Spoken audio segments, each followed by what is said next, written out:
Bem-vindos ao Diálogo com a Ser, um podcast, um espaço criado para trazer informações, acolhimento, ciência, no qual os nossos convidados, sejam profissionais da Clínica Ser, profissionais externos e familiares, contribuem com suas experiências, com as suas informações, com seu notório saber de vivências para compartilhar conosco as informações que acolhem, que conduzem e que transformam oportunidades de desenvolvimento. Hoje estou aqui com o Pedro, um convidado muito especial no Dia Mundial da Consciência do Autismo, para falar um pouquinho sobre a sua experiência como pediatra e o caminho que você travou identificando um gap de mercado de profissionais especialistas e também com a sua jornada de trabalho enquanto pediatra e, acima de tudo, o seu envolvimento com a comunidade e a sua preocupação com o neurodesenvolvimento. Então, seja bem-vindo, Pedro, a esse espaço de diálogo com a Ser. Estou muito honrada de receber você aqui, um parceiro que, com certeza, vai poder oportunizar muitas informações, como você já faz no cotidiano, mas nesse espaço com a Ser. Obrigada por estar aqui. Obrigado, Ana. Obrigado por me receber aqui. Uma honra estar aqui presente. Uma honra é pra gente. Obrigado. Pedro, nós conversamos há pouco tempo e você trouxe da sua preocupação, né, com a dificuldade das famílias em... Hoje a ideia é a gente falar um pouquinho sobre autismo, sobre o transtorno do desenvolvimento da fala, né, que é uma coisa que nós conversamos nos bastidores, e também sobre o TDAH. Então, eu queria que você me contasse um pouquinho da sua trajetória. Né? Obviamente que você vem da pediatria, mas por quê? Porque essa busca por uma formação continuada agora, trazendo a neuropediatria para o seu currículo.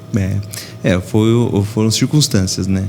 Muitas circunstâncias que levaram a trazer esse momento, né? Eu fui um pediatra de pronto-socorro durante muito tempo, né? Quase 20 anos, 18 anos, fazendo porta de entrada ali, emergência, aquela adrenalina maravilhosa. Eu imagino.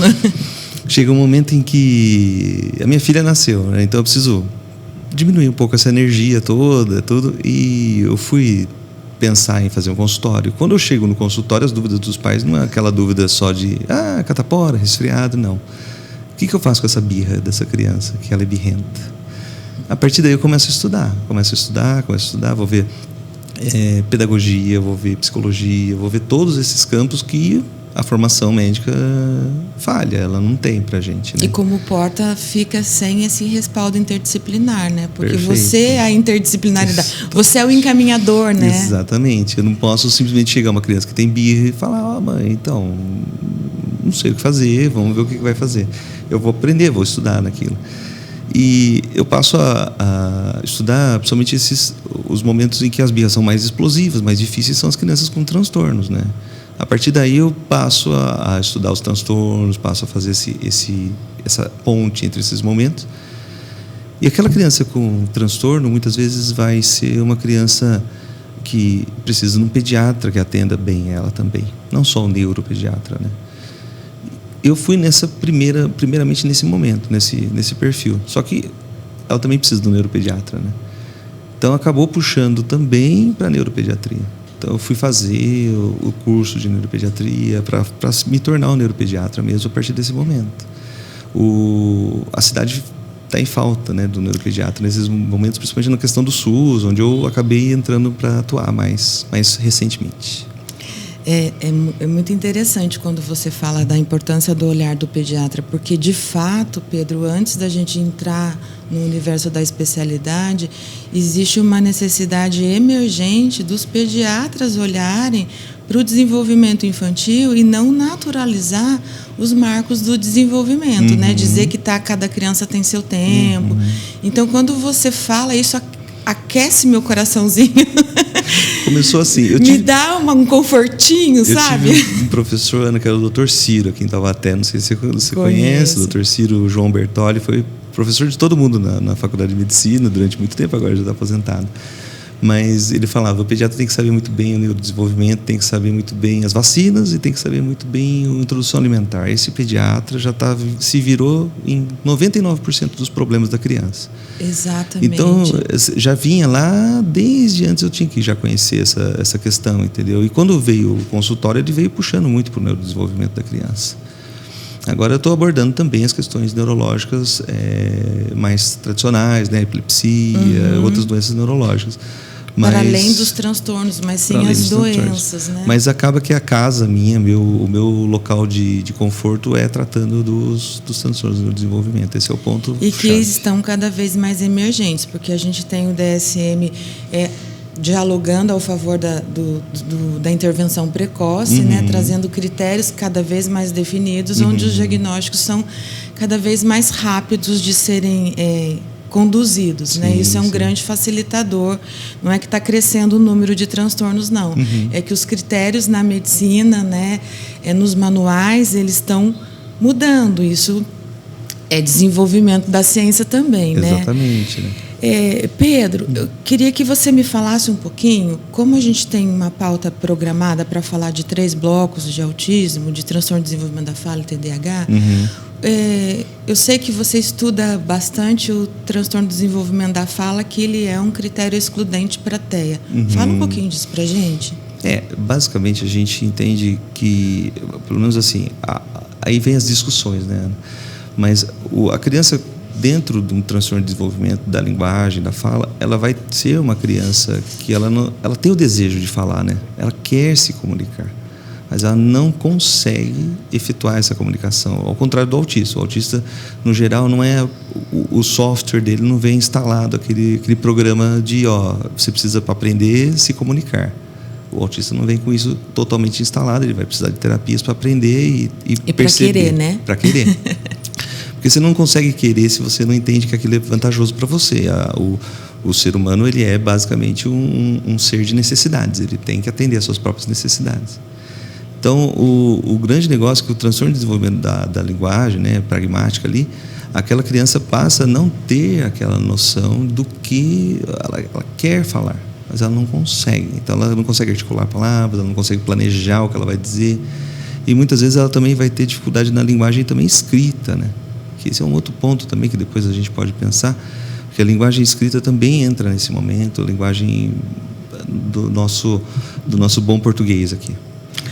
Obrigada por me corrigir, né? Falei o transtorno da fala, mas não, é o TDL, né? O TDL, desenvolvimento da linguagem. Isso. E a linguagem, ela tem infinitas formas de ser expressada, né? Não só através da fala. Então, corrigindo aqui, obrigada. Não, mas é que eles são os termos são tão parecidos que realmente causa muita confusão. Você vai ter muita confusão. Falei no senso comum, né? Mas aqui não. É um pouco isso. Porque, na verdade, assim, você vai usar... Hoje em dia, tem até estudos que falam, né, que a criança com TEA poderia ter um transtorno de desenvolvimento da linguagem na questão da escrita, nas outros setores da linguagem. Aí seria um transtorno de desenvolvimento da linguagem daquele setor, entendeu? Mas da fala pragmática mesmo, da capacidade da fala, esse é aquela pessoa que quer falar, mas ela não consegue se expressar. Que tem a intenção comunicativa, mas não tem o motor preparado, não tem planejamento. Porque, se eu não me engano, acho que a articulação da fala é o segundo local nosso que mais tem sensores e motores e músculos diferentes para conseguir produzir o fonema. Só perde para o olho nosso, que o olho nosso é microscópico, as coisas, né? Mas a fala, ela precisa de um planejamento cerebral de outro nível, muito alto, né? E isso a gente vai percebendo mesmo nas crianças, entendeu? Essa diferença.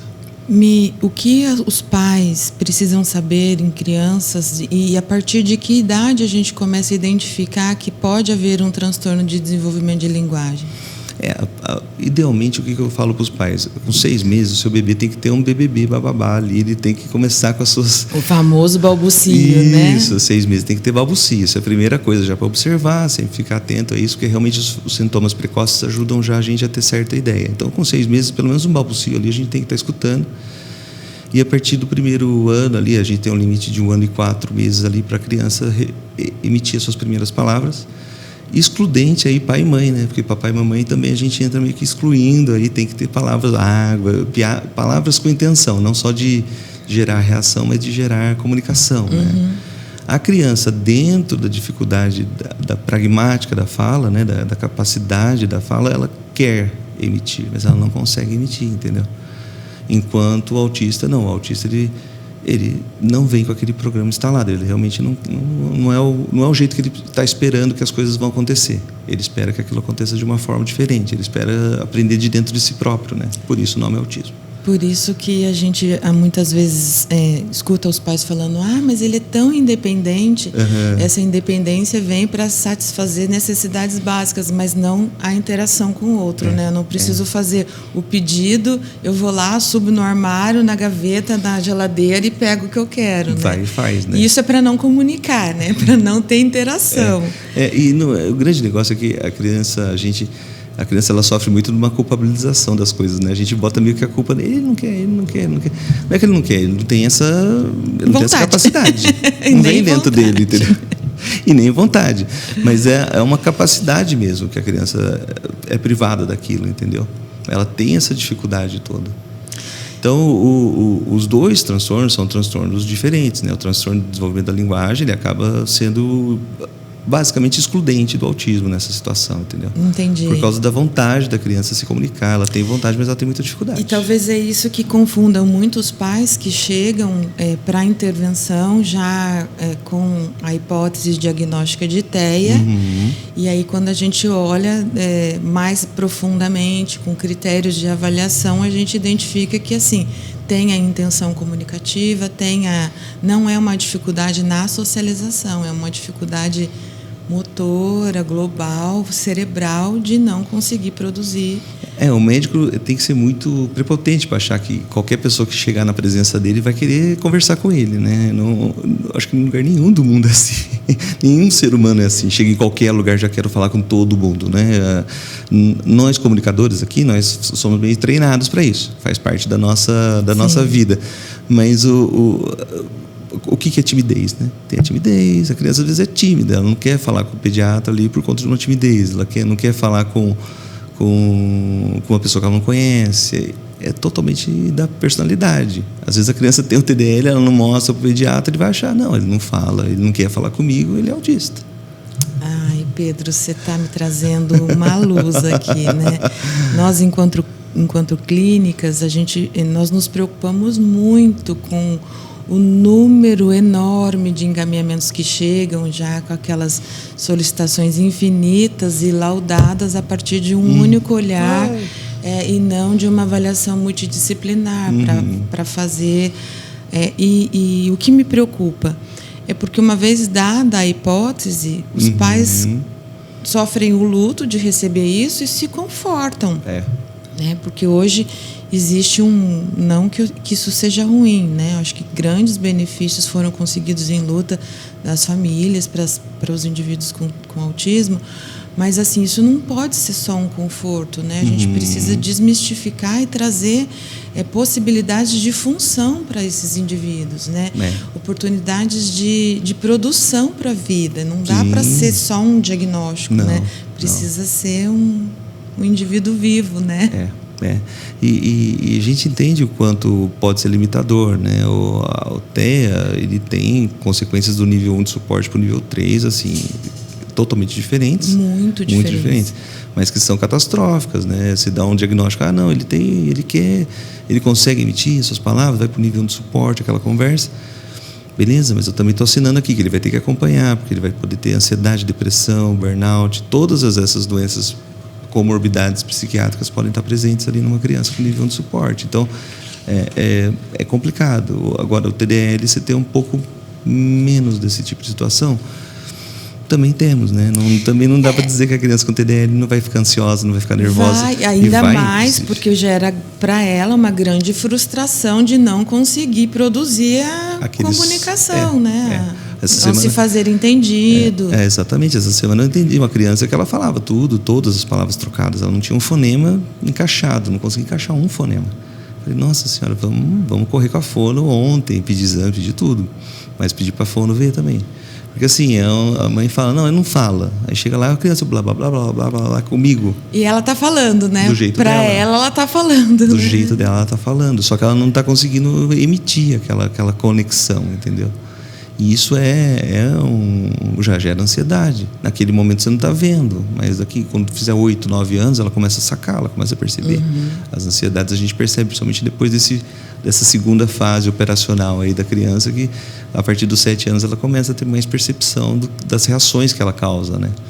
E isso faz muita diferença. Nossa, a gente já começa a ver os sintomas e sinais de ansiedade nessas crianças já nessa fase. E casa muito com o que você trouxe no começo, né? Da sua necessidade de se aprofundar em alguns comportamentos. Então, falando ainda do TDL, a criança vai fazer birra sim. Vai se frustrar sim. Né? Não é que isso é consequência de um critério diagnóstico diferente para um outro transtorno do desenvolvimento. Mas o indivíduo em si, ele é suscetível às frustrações, às incomodações, né? Então, é um grande diferencial mesmo para falar em... E é uma criança que você tem que ter muita atenção à audição dela, checar bem a audição, conseguir fazer os exames adequados para aquela audição, para você saber se está funcionando bem aquela audição. Porque muitas vezes você vai ter um quadro que é de uma surdez natural daquela criança, que o trabalho é outro, né? Você vai ter que ensinar uma outra linguagem para aquela criança, literalmente. Então, assim, o quanto em 15 minutos, 20 minutos de consulta você consegue pensar nisso? É mais complexo, né? Muito mais. Por isso que eu falo sempre, às vezes o pediatra na dúvida pede socorro para a fono. Essa que tem que pedir. Ele não tem que pedir ajuda, ele tem que pedir socorro. Porque realmente, olha, talvez eu não consiga descobrir o que é. Nós vamos precisar testar, treinar. Não dá para eu mandar só para a fono para tratamento, né? Que inclusive é o que os convênios muitas vezes pedem para a gente fazer encaminhamento para tratamento. E tem que ser tantas sessões por semana. O pediatra que tem que definir. Muitas vezes não é o profissional, a partir de um processo avaliativo, né? É outra história. Obviamente, quanto mais melhor, mas nem tudo é assim. Porque a gente precisa considerar o desenvolvimento inteiro, né? E tudo que uma criança precisa encaixar ao longo da sua vidinha, né? Exatamente. Especialmente o brincar, né? Atividades livres. Exatamente, porque... muitas vezes dentro do TEA, por exemplo, que tradicionalmente o americano fala, né, 40 horas por semana, a criança passa 8 horas por semana por dia, né, na terapia e tudo mais da semana. Mas o grande negócio é entender cada criança, essa é a verdade, entendeu? E a gente precisa desmistificar mesmo esse modelo americano, né? Eu sempre trago esse assunto nas minhas gravações, aqui nos podcasts e no diálogo com as famílias, que esse modelo de intervenção intensiva, ele nasce preconizado nos Estados Unidos no ambiente escolar. Então, uma criança que fica meio período na escola, 20 horas. Crianças que estão em período integral, 40 horas. Mas a intervenção, a estimulação nesse modelo de análise do comportamento, ela acontece no ambiente da educação e não no ambiente da saúde. Terapêutico. Então, assim, hoje a gente tem as nossas crianças, né, aqui no Brasil, no nosso modelo, que estudam 20 horas na escola, já está sendo estimulado na escola, não na análise do comportamento, mas está sendo. Ou as que já estão integral. Então, assim, como é que você encaixa na vida de uma criança 8 horas na escola e mais 8 horas de terapia? Não vive. Não dorme, né? Não dorme, faltou então, hora para dormir. Então, quão importante essa parceria aqui a gente precisa fazer com a família, com a escola, com a equipe, com o médico, para trazer esse diálogo articulado. Então, a equipe que está lá na intervenção muito mais específica sobre o desenvolvimento do TEA ou de outros transtornos mais graves do neurodesenvolvimento, de ter a escola como parceira, de orientar manejo, como é que essa criança aprende, né? Adaptar ao currículo dessa criança de acordo com a necessidade dela, porque a gente já garante uma carga horária muito extensiva. Exatamente. E se os pais estão prontos para isso, para também fazer isso em casa, mais estímulo, sem gerar burnout, sem gerar estresse, sem gerar cansaço. Né? Chega uma hora que eu fico exausto, eu vejo isso. Não quero mais. Não quero mais. Chega, que eu preciso de férias das terapias. Então, assim, as adaptações dos padrões de modelo é super importante, porque a gente está sempre evoluindo, né? Lá atrás, essa era a resposta padrão. A gente via melhora de QI, a gente tinha muitas intervenções que eram, assim, virava da água pro vinho mesmo, né? Eles têm esse padrão. Mas hoje em dia a gente entende melhor como funciona, né? O ambiente que eles estão inseridos, o quanto você aprende exausto. Nossa, isso é um outro estudo. Nem nós adultos. Não. Por isso tem que ter férias, tem que ter sábado e domingo. Isso mesmo. Que nem a birra, né? Que era o momento que eu estudava muito com as crianças ali. Eu falava, mãe, a hora que ele está nervoso, não adianta você querer que ele aprenda lições ali. A que hora que eu vou falar para ele que ele não podia fazer aquilo? Na hora que tudo terminou, tá todo mundo tranquilo, acabou, você já está brincando com ele, você chega nele e fala, ó, você não podia fazer aquilo, era agora. É depois que tudo acabou, aí eu dou a lição para ele. Perfeito. Porque senão não adianta, eu fico na hora, não pode. Eu só boto mais fogo, mais lenha na fogueira, entendeu? E isso é um ponto que é fundamental, ele faz muita diferença no entendimento dessas crianças todas. Com certeza. Se você fosse deixar, dentro ainda dessa temática, um recado para os pais do que observar, do que fazer, de quem buscar, de quem recorrer, e também para os colegas pediatras, né? Porque você teve a intenção, né, pela sua experiência e pela sua necessidade individual, de buscar mais informações, mas nem sempre a gente vê que falar de uma criança, ela tem grandes complexidades, né? Para além de todas as doenças da infância, do acompanhar o desenvolvimento. Mas se fosse para você dar 2 recadinhos, um para as famílias, o que elas precisam observar, e um para os colegas pediatras, o que a gente tem que olhar e pedir socorro, seja para um médico especialista, seja para encaminhamento, seja para pedir grito para uma fono, para uma TO, para uma físio, para quem quer que seja. Para a família, se você tem pulga atrás da orelha, não durma com a pulga atrás da orelha. Vai atrás, até você ter toda a certeza. Olha, passei com 1, com 2, com 10. Não tem nada, então tá bom. Todo mundo falou que não tem nada. Então, fica tranquilo. Então, não durma com essa pulga atrás da orelha. Tira ela de qualquer jeito que for possível. E para o pediatra, se a mãe tem pulga atrás da orelha, tira essa pulga atrás da orelha dessa mãe. Entendeu? Esse é o segredo. Porque assim, quando surge a dúvida, normalmente é porque já está passando um pouco da hora, entendeu? Os marcos do desenvolvimento, eles orientam muito os pediatras e nós, neurologistas agora, dentro do escopo. A gente tem um nível de tolerância, por exemplo. Pode sentar, eu posso sentar até... A criança senta com 6 meses, senta com 6 meses. Eu posso sentar até quando que eu posso sentar? Até uns 8 meses. Todos os marcos têm limites máximos. O Denver, né, que é o nosso... O norteador. Isso, ele é o pediatra tem que estudar o Denver. É só olhar aquele Denver e pôr o gráfico da criança. É super simples. Nossa, passou, está com 1 ano e meio, não falou nenhuma palavra. Peraí, acende o alerta. Pede ajuda. O médico, ele não sabe tudo, ele vai sempre pedir ajuda, sempre vai precisar. Perfeito. Entendeu? E a mãe, se ela está na dúvida, ela se consulte com as pessoas que ela sente mais tranquila. Para observar de ganhos da fala, especificamente aí na questão do TDL, né? Esse valor, 1 ano e 4 meses é o nosso limite ali para as primeiras palavras.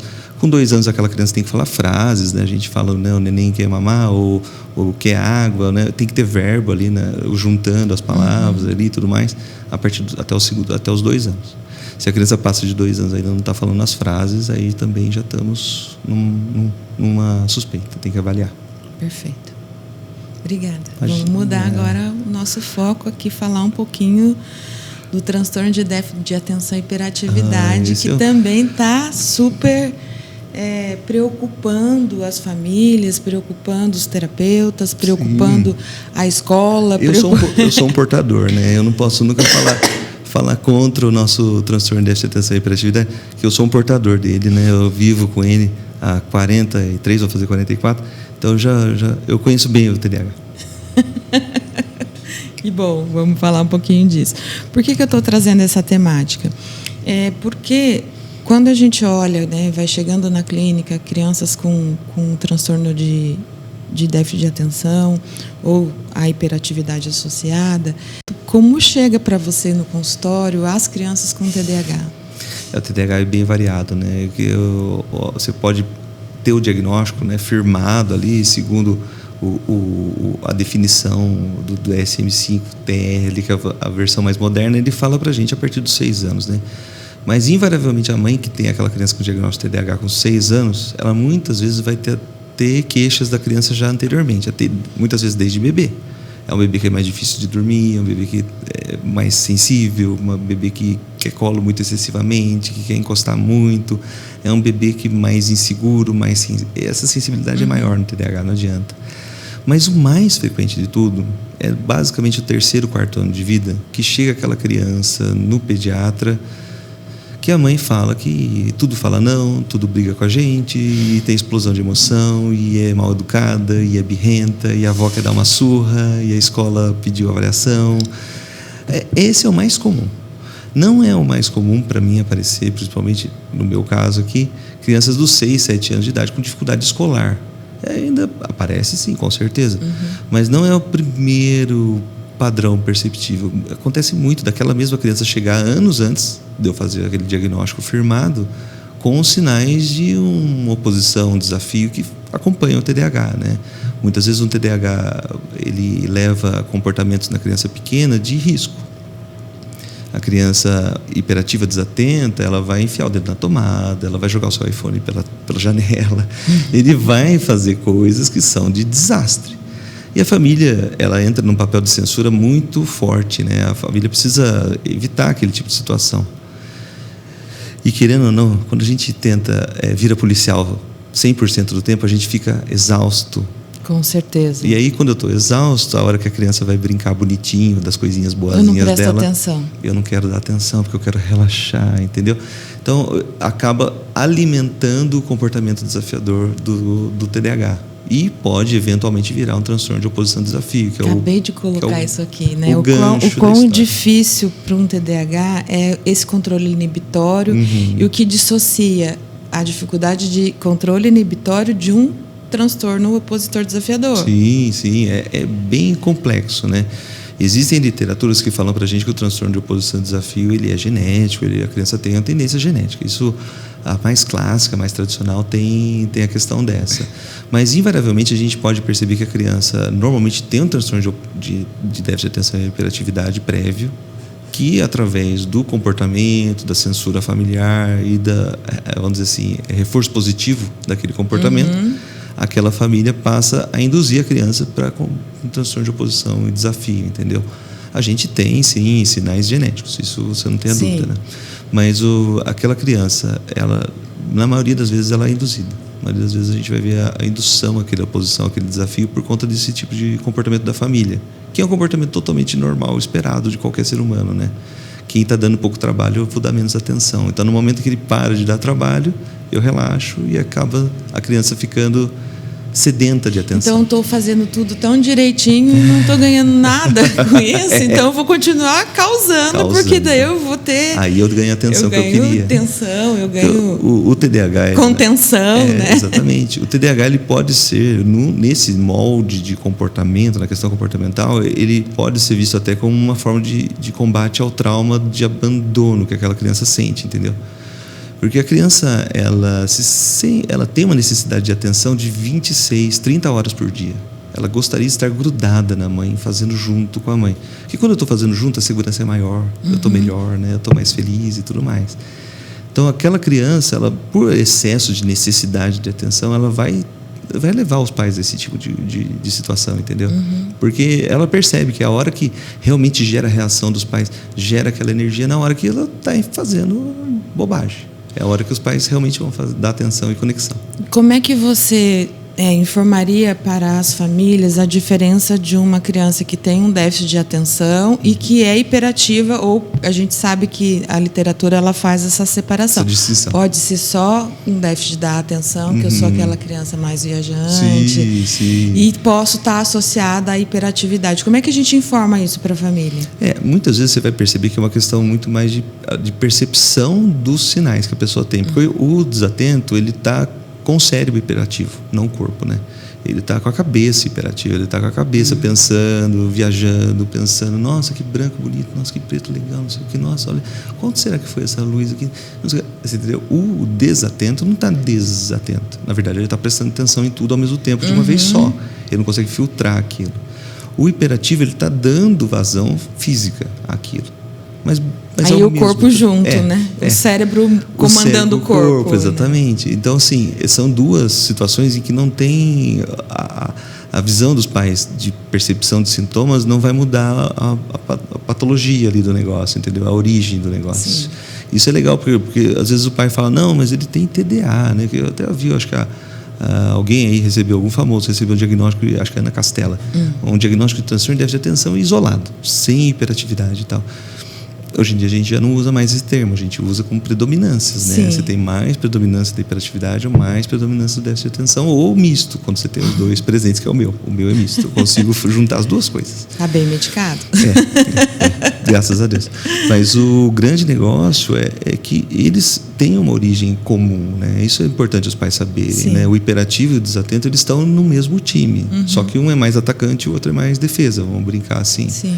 Porque esse é o ponto mais importante para eles entenderem. A dificuldade de inibir para onde vai esse pensamento é igual nos dois.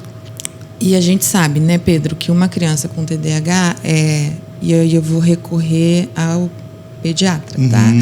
Que pra gente isso é muito importante na narrativa, porque a gente vê chegando muitos nessas hipóteses diagnósticas, mas mais encaminhado pelo médico já especialista. O pediatra pode tratar o déficit de atenção e a hiperatividade e fazer, obviamente, junto com a equipe, o suporte que essa criança precisa de especialistas, mas o pediatra pode fazer esse tratamento medicamentoso, investigativo, para uma criança com TDAH? Pode, com certeza, né? Não é exclusividade do psiquiatra, neurologista. Isso a gente entende bem hoje em dia. Porque quem vai fazer o primeiro contato muitas vezes vai ser o pediatra com essa família. Então ele já pode ter ali as suas prévias, as suas triagens ali que já podem ajudar a ter essa ideia, entendeu? No mundo ideal, seria o neuropsicólogo para fazer diagnóstico e teste em todo mundo. Assim, é um mundo maravilhoso, né? Se a gente tivesse para todo mundo. Mas não é assim. Muitas vezes a gente vai perceber sinais que são gritantes, né? A verdade é essa. É isso, porque a queixa vem através da narrativa da família. Né? Então, assim, quão exaustão. Ela chega dizendo, eu não aguento mais meu filho. A escola só reclama, né? A escola só reclama. Ela vai para o pediatra. Então, o pediatra muitas vezes vai ter essa linha de frente, vai ser o primeiro a ver ali. Ele tem que entender as doenças, tem que entender as patologias. Muitas vezes as primeiras opções medicamentosas já tem que conhecer, já tem que usar. Já tem um transtorno de ansiedade associado, já tem um burnout, sei lá, alguma coisa acompanhado com aquela criança. Peraí, vamos pedir uma ajudinha, passou um pouco do meu ponto, vamos pedir ajuda. Mas assim, os primeiros passos não dá para deixar só para o neurologista ou para o psiquiatra fazer, não. Ele tem que já correr atrás e já fazer junto. Ótimo, até porque existe uma defasagem muito grande de especialistas na infância, né? Dentro da... Sim. Como a gente está aqui comemorando o Dia da Conscientização do Autismo, autismo e TDAH. É uma dupla dinâmica, né? Eu vi estudos que falavam de 50% dos casos do autista pode ter TDAH acompanhado, né? Foi uma mudança muito grande quando, em 2013, eles lançaram o DSM-5 e disseram que as crianças podiam ter mais de um transtorno, né? Antigamente a gente tinha essa crença em que toda criança ou era autista ou era TDAH. Nossa, quando eu estudava isso na faculdade era uma luta, porque... Nossa, mas parece tanto, tão imperativo, mas é tão imperativo, peraí, será que é mais autista, será que é mais TDAH? Aí tem que dar o diagnóstico, um diagnóstico só. Aí a gente sofria bastante, mas hoje em dia a gente sabe que elas são comorbidades assim, muito próximas, né? Elas estão próximas em todos os aspectos mesmo. A gente vai ter autistas mais agitados, sim, né? Mas a agitação do autismo ela é muito mais focada nas hipersensibilidades dele, né? Você vai ver crises e desconfortos relacionados à hipersensibilidade. O TDAH não, o TDAH muitas vezes é do tédio mesmo, ele entra em crise, ele fica louco da vida de não ter o que fazer, entendeu? É um outro nível de avaliação, você entendeu? Mas os dois andam muito juntos e são muito frequentes, hoje em dia a gente entende mais. E eu fiz essa pergunta muito propositalmente, né? Porque a gente trouxe 3 temáticas aqui para a gente discutir: o autismo, o TDL, que exclui, e agora o TDAH, que traz perto, né? Então aproxima do... São todos muito próximos, né? Ali dentro dessa história, né? São todos transtornos. Eu tenho muitas crianças com TDAH, com TDL, bastante frequentes. Mas queixa, 4 anos de idade não aprendeu a falar. Muitas vezes chega com essa queixa também, acontece. Chegar com a queixa que não fala, eu vou ver aquela criança, não presta atenção em nada. Ela não consegue prestar atenção em nada, ela é hiperativa, hiper. E aí faz o comprometimento para o desenvolvimento da linguagem. Eles podem fazer, porque não conseguem nem prestar atenção na mãe batendo papo, conversando com a gente. Então, assim, são várias situações que você tem que minuciar ali, mas elas podem estar ocorrendo em conjunto. TDAH com TDL acontecem bastante. Que demais, né? A gente fala muito da intervenção precoce, o quão importante é olhar para os pequenos sinais desde que o bebê chega ao mundo, né? Uhum. Porque certamente ele deve dar muitos sinais, né? Dá. Um professor meu dizia que o autista ele tem que manter o olhar fixado no olho 2 segundos no mínimo ali, e se a mãe tiver atenção em 12 horas de vida, a mãe já sabe que a criança tem um pouco de tendência a isso ou não. Então, assim, é fogo. Os pequenos já começam a dar os sinais que eles vão ser lá no futuro, entendeu? Dá para ajudar bastante. Consertar só se a gente tivesse nascer de novo, né? A genética, reprogramar a genética não tem como atualmente.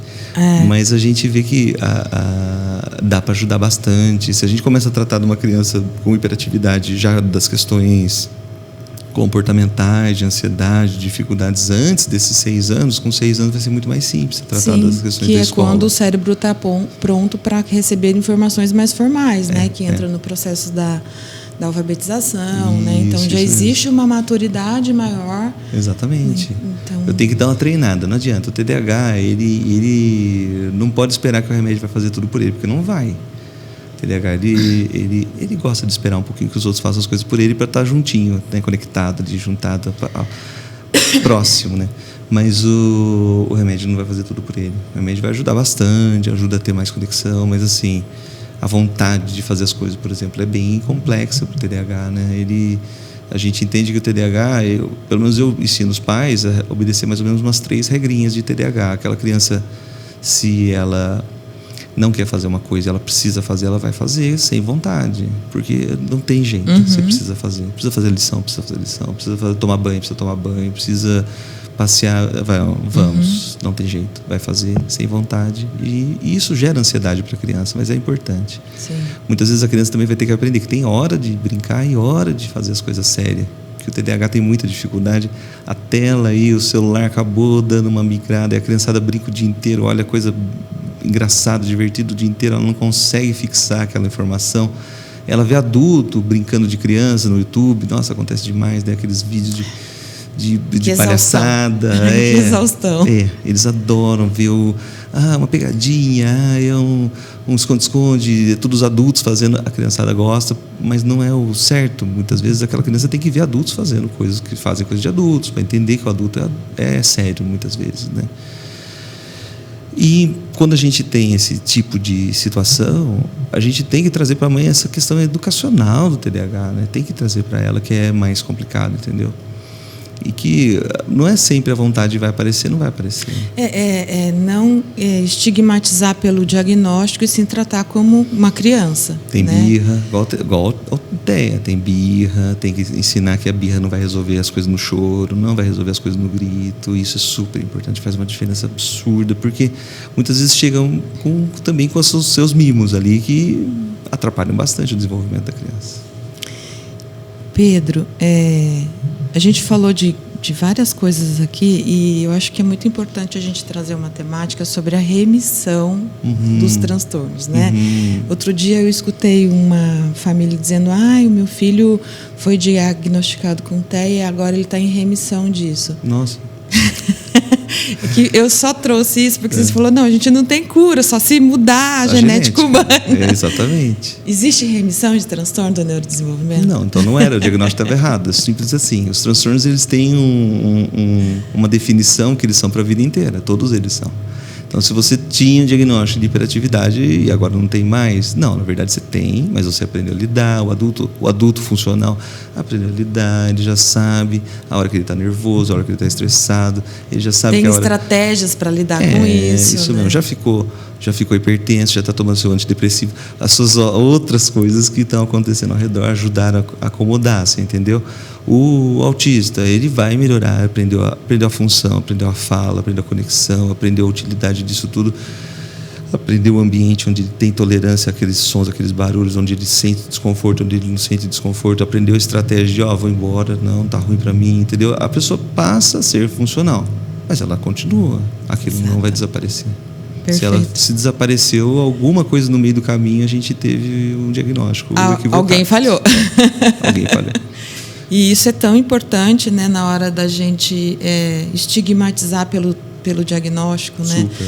A gente vê muitas mães querendo o nome, né?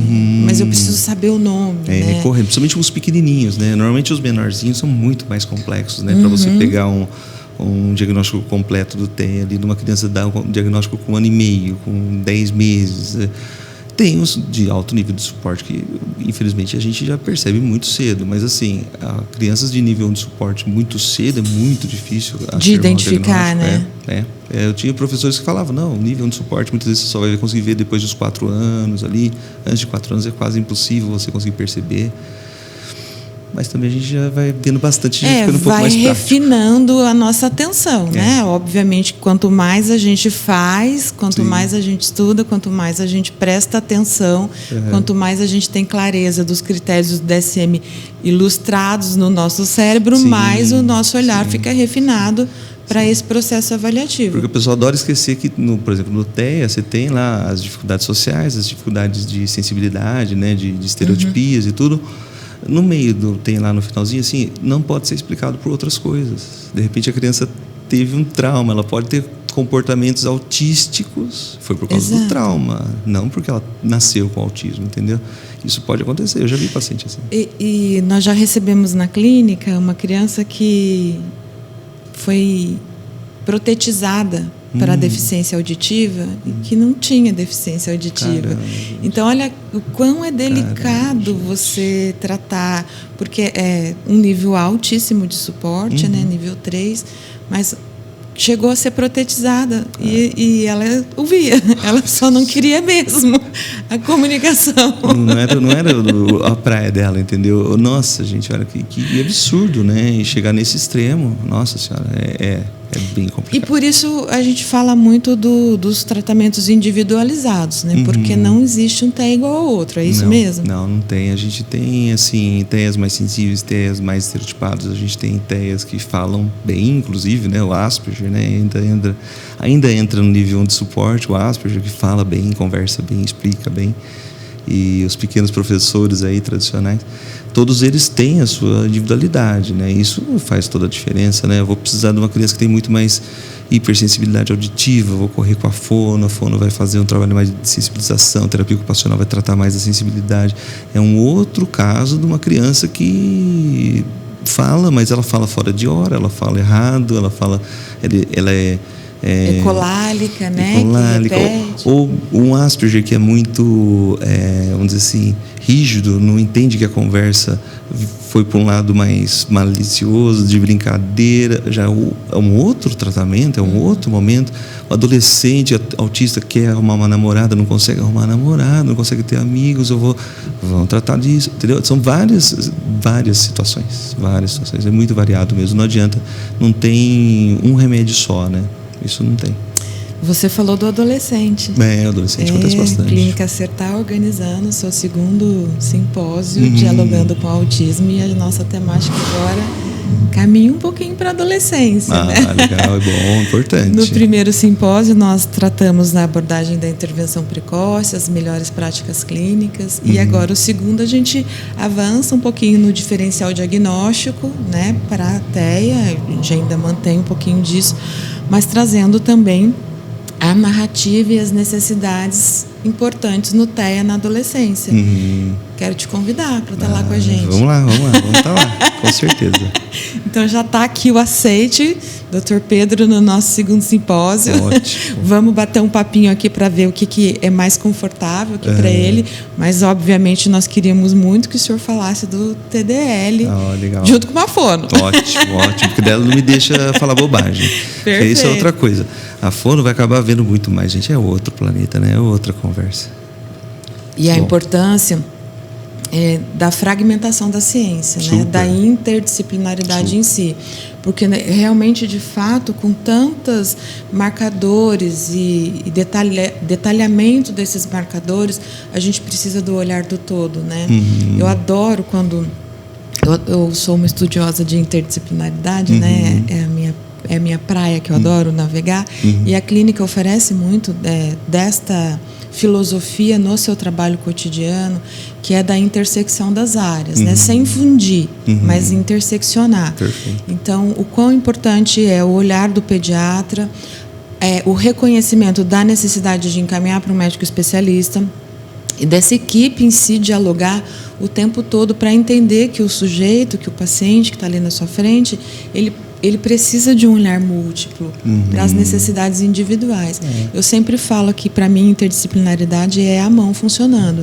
Então, eu tenho que ter vários dedinhos, né? Psico, fono, físio, TO, médico, para fazer a mão pra funcionar, juntar, exatamente, né? Então, fica aqui o aceite do Dr. Pedro para o nosso simpósio, para falar de TDL junto com uma fono, nesse diferencial de diagnóstico, e fica o convite para todos, né? Dia 30 de maio, no Taubaté Shopping, na Movicon, na sala do cinema, a gente tem já toda a programação feita para falar de adolescência. Que legal, que bom. Porque os nossos pequenos crescem.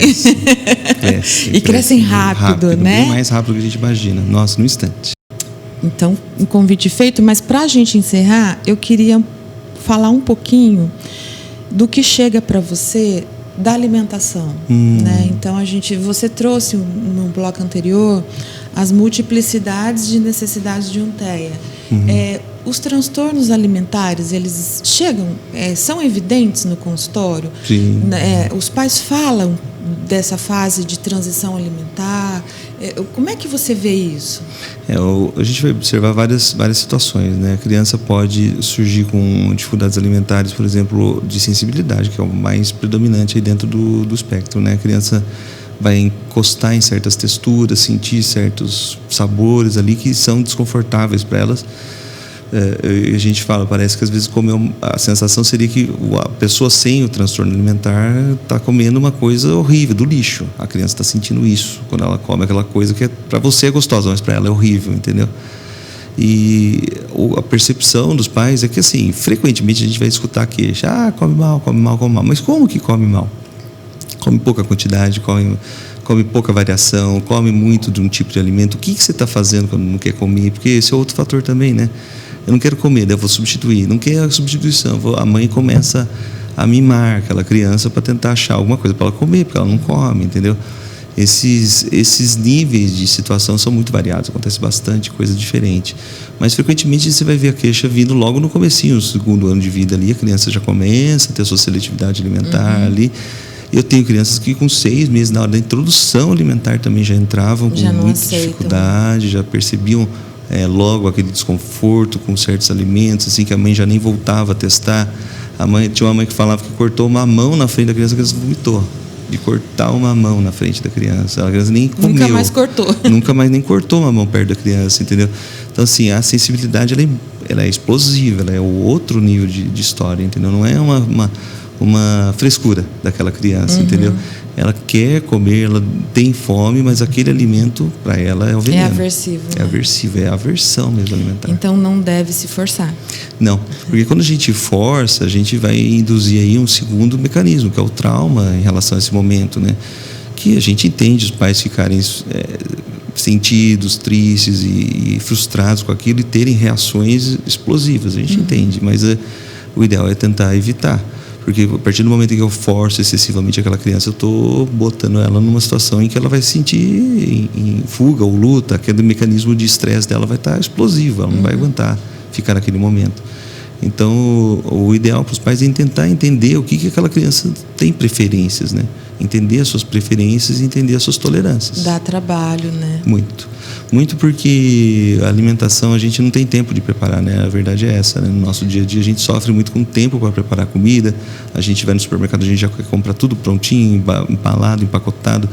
Nunca aquela coisa de preparar a comida fica muito difícil para nós no dia a dia. Então, A mãe, quando percebe que gosta do nuggets, o nuggets vira festa. Gosta do miojo, o miojo vira o campeão da audiência, entendeu? Porque eles são práticos, eles são fáceis, entendeu?